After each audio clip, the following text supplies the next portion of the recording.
اعوذ باللہ من الشیطان الرجیم بسم اللہ الرحمن الرحیم نحمدہ ونصلی ونسلم علی رسولہ الکریم اما بعد۔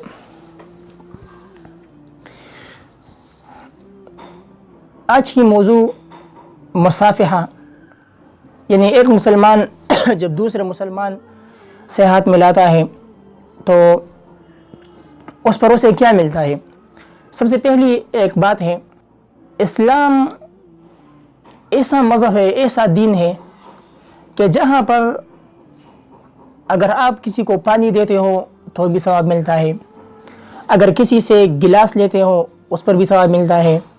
اگر کسی کو جو ہے ایک پن دیتے ہو جو ہے لکھائی کے لیے، اس پر بھی ثواب ملتا ہے۔ ہر وہ کام جو خالص اللہ کی رضا کے لیے ہو، چاہے وہ جو بھی ہو، چاہے وہ کام قولی ہو یا وہ کام جو ہے وہ فعلی ہو، اس دونوں پر جو ہے ثواب ملتا ہے۔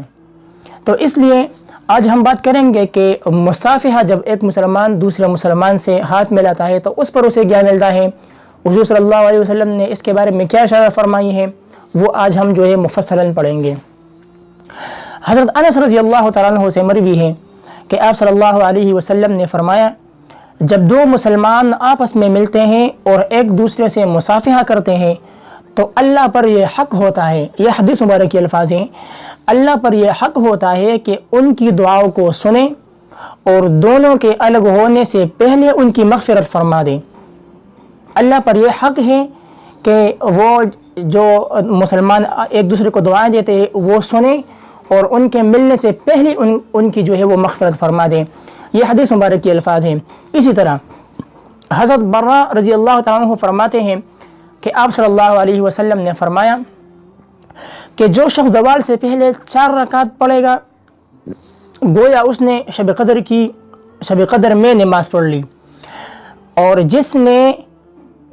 جب دو مسلمان آپس میں مصافحہ کرتے ہیں تو ان کا کوئی گناہ باقی نہیں رہتا، یعنی اس کے سارے صغیر گناہ جو ہے وہ معاف ختم ہو جاتے ہیں۔ اسی طرح حضرت ابو ہریرہ رضی اللہ تعالیٰ عنہ کہتے ہیں کہ آپ صلی اللہ علیہ وسلم کی ملاقات ایک دن حضرت حذیفہ رضی اللہ تعالیٰ عنہ سے ہوئی، تو آپ صلی اللہ علیہ وسلم نے ہاتھ ملانے کا ارادہ کیا تو حضرت حذیفہ رضی اللہ تعالیٰ عنہ نے ہاتھ پیچھے ہٹا دیے اور فرمایا کہ میں غسل میں ہوں۔ تو حضور صلی اللہ علیہ وسلم نے فرمایا، جب مسلمان آپس میں مصافحہ کرتے ہیں تو اس کے گناہ اس طرح جڑ جاتے ہیں جس طرح درخت سے پتے سردی کے موسم میں جڑ جاتے ہیں، یعنی انسان کے گناہ اس طرح گرتے ہیں نیچے جس طرح جو ہے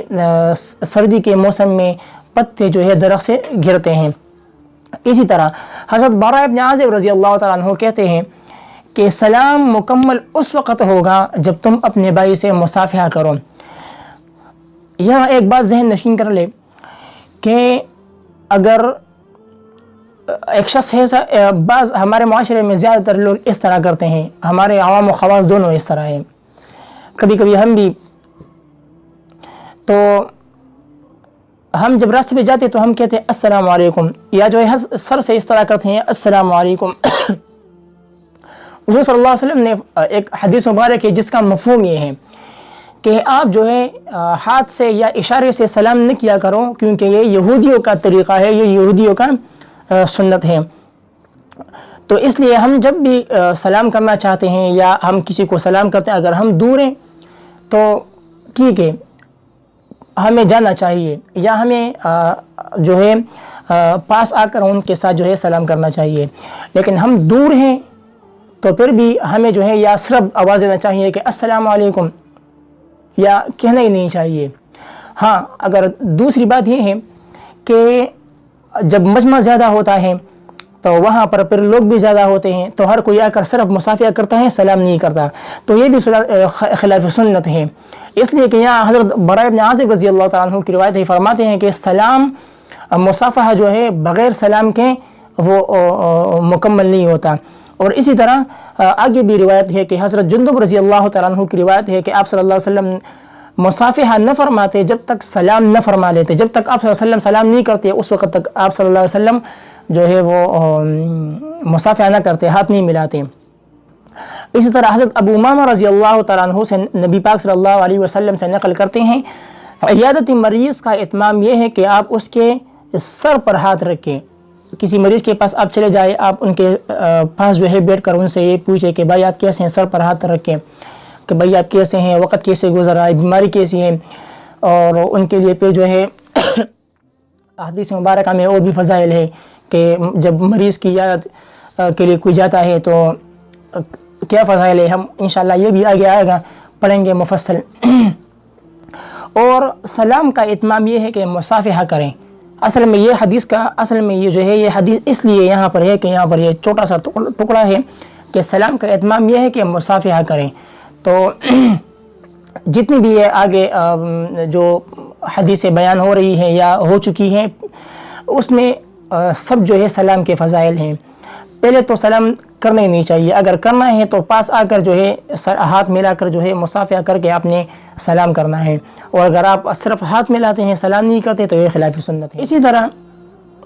فرشتے بھی انسانوں سے مصافحہ کرتے ہیں. کس طرح کرتے ہیں؟ حضرت عائشہ رضی اللہ تعالیٰ عنہا سے مروی ہے کہ آپ صلی اللہ علیہ وسلم نے فرمایا فرشتے سوار حجاج سے مصافحہ کرتے ہیں اور پیدل والوں سے معانقہ کرتے ہیں. معانقہ کیا چیز ہے اور مصافحہ کیا چیز ہے؟ مصافحہ کا مطلب ہے ایک دوسرے کے ساتھ ہاتھ ملانا, اور معانقہ کا مطلب ہے گلے لگنا. تو جو حج میں جو لوگ چلتے ہیں اگر وہ سواری پر ہے تو ان سے جو ہے وہ صرف مصافحہ کرتے ہیں, اور جو لوگ پیدل ہوتے ہیں ان کے ساتھ جو ہے وہ معانقہ کرتے ہیں. حضرت انس رضی اللہ تعالیٰ عنہ سے مروی ہے کہ آپ صلی اللہ علیہ وسلم نے فرمایا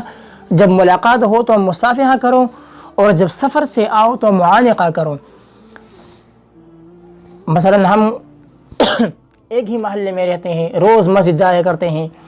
تو اگر ہم روز مسجد جاتے ہیں تو وہاں پر صرف مصافحہ کیا بھی ہے, معانقے کی ضرورت نہیں ہے. ہاں اگر ہم کہیں چلتے ہیں واپس آتے ہیں تو پھر جو ہے معانقہ کرنا اس لیے ضروری ہے کہ بہت دن ہو گئے تھے, تو اگر ہم معانقہ سے جو ہے وہ زیادہ پھر محبت کا اظہار ہوتا ہے, اور مصافحہ سے اتنا محبت کا اظہار نہیں ہوتا جتنا معانقہ کے جو ہے وہ معانقہ سے یعنی گلے ملنے سے محبت کا اظہار ہوتا ہے. حضرت ابو ہریرہ رضی اللہ تعالیٰ عنہ سے مروی ہے کہ آپ صلی اللہ علیہ وسلم نے فرمایا مسلمان جب ملاقات کرتا ہے اور مصافحہ کرتا ہے اور ایک دوسرے سے حال پوچھتا ہے تو اللہ پاک ان دونوں کے درمیان 100 رحمتیں نازل کرتا ہے. جب ایک دوسرے سے ملتے ہیں, جس طرح ہمارے عام معاشرے میں ہوتا ہے کہ ہم کہیں جاتے ہیں تو ایک دوسرے سے خوشی سے ملتے ہیں, ایک دوسرے کے حال پوچھتے ہیں, کس طرح ہو, کیسے ہو, وقت کیسے گزر رہا ہے, سفر کیسی رہی, تو اس وقت جو ہے اللہ تعالیٰ اپنے ان بندوں پر جو ہے 100 رحمتیں نازل فرماتا ہے. حضرت براء رضی اللہ تعالیٰ عنہ سے مروی ہے کہ آپ صلی اللہ علیہ وسلم نے فرمایا جب کوئی دو مسلمان مصافحہ کرتے ہیں تو جدا ہونے سے قبل ان کی مغفرت ہو جاتی ہے. جب ایک دوسرے سے ملاقات کرتے ہیں, مصافحہ کرتے ہیں, معانقہ کرتے ہیں, پھر جو ہے بیٹھ جاتے ہیں تو اللہ تعالیٰ ان کے جدا